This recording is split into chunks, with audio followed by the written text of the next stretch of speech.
I would have studied medicine, but I didn't get a high enough score to pass. But later, I studied agronomic engineering at the University of Caldas. Then I postgraduate studies specialization in educational management. I would have wanted to study electronic engineering if I had had the opportunity to do so. If I had had the opportunity to study, I would have studied computer programming too. I have I am very satisfied with my educational decisions at the head of the institutions where I have worked.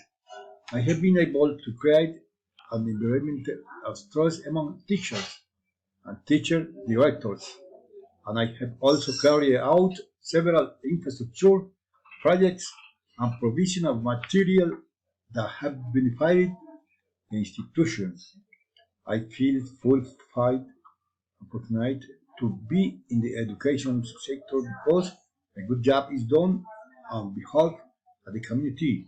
Currently, I work in the municipality of Villa Maria in the rural sector, and we are managing resources to improve the physical spaces of the institution and apply the different biosafety protocols that allow 100% near face-to-face education.